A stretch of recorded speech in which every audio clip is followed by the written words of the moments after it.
Man de Mother of Two dans What the Fuck, Radio Campus 88.1. Shamim nous a rejoint dans le studio, salut. Salut Léo. Alors qu'est-ce que allez-vous Très bien. Comment toi tu vas? Pardon, j'arrête de te vous voyer parce que sinon tu peux me tutoyer à force. Voilà. Alors très bien, écoute, le soleil est de retour, alors tout va bien. C'est vrai que ça fait du bien, mais il fait froid. Il fait froid, mais du moment qu'il ne pleut pas, c'est très bien, moi je trouve. Alors qu'est-ce que tu nous as préparé Aujourd'hui, on va parler de midi. Une petite idée de ce que j'ai préparé? Je cache ma feuille pour que tu ne vois pas. De midi ou de midi? Midi. Ah non, pas midi. Midi. Donc midi à 14h. Une petite expression. Je sais pas, une petite collation peut-être. Si vous ouvrez la porte, si tu ouvres la porte, pardon, je vais y arriver. Tu vois midi. Tu vois ce que ça veut dire? Voir midi à sa porte. Alors, c'est une expression. Non, ça me dit rien du tout. Alors ça veut dire juger quelque chose ou une situation selon son propre point de vue. Voilà ce que veut dire voir midi à sa porte. Au Moyen-Âge, dans les campagnes, il était fréquent que soit installé un cadran solaire sur la façade de la maison orientée au sud, et la plupart du temps au-dessus ou à proximité de la porte d'entrée. Ainsi, lorsqu'un occupant de la maison voulait savoir l'heure qu'il était, et à la condition qu'il fasse soleil, petite contrainte incontournable bien sûr, il lui suffisait de passer la tête à sa porte et de regarder le cadran.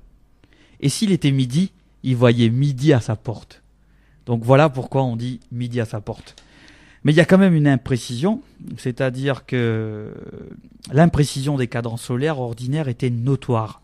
C'est-à-dire que deux voisins, chacun avec son propre cadran solaire, pouvaient ne pas voir midi au même moment. C'est ainsi que chacun voyait midi à sa porte et ensuite le goût de l'homme pour les métaphores a fait le reste. C'est une expression qu'on n'utilise plus vraiment aujourd'hui. Je l'ai déjà entendu. D'ailleurs, c'est pourquoi je l'ai préparé. Mais il est vrai que c'est pas. Enfin, par exemple, moi, je le dis pas. Si je vois quelqu'un dans la rue, je vais pas lui dire. Hey, ce midi, j'ai vu. Enfin, ce matin, j'ai vu midi à ma porte. Ce midi, j'ai vu ma porte. Non, attendez, c'est pas ça. C'est ça. Mais je me demande si peut-être à l'université, vous savez, quand il y a des professeurs qui arrivent et qui vont dire, on va voir midi à notre porte. Est-ce que tu le dis, toi, midi? Pas du tout, non. Non, voilà. Ben, il faut pouvoir la placer dans une phrase. Surtout qu'il fait souvent moche, alors quand tu ouvres la porte, tu vois rien. Tu vois rien. Et surtout qu'on n'a pas de pendule, on n'a rien de nos jours. Chacun a sa montre. On a même l'heure sur le téléphone portable. Donc, je ne pense pas qu'on ait besoin de sortir sa tête pour voir quelle heure il est. Donc, et ben voilà, pour midi à sa porte. Ben, moi, je vous retrouve demain, peut-être. Encore une fois, En tout cas, je vous retrouve pour le micro-trottoir demain. Eh bien, je ne vous dirai pas le sujet comme tout le temps. C'est la surprise. Je vous laisserai découvrir ce que j'ai préparé. Le père Foura sera avec nous également dans le studio.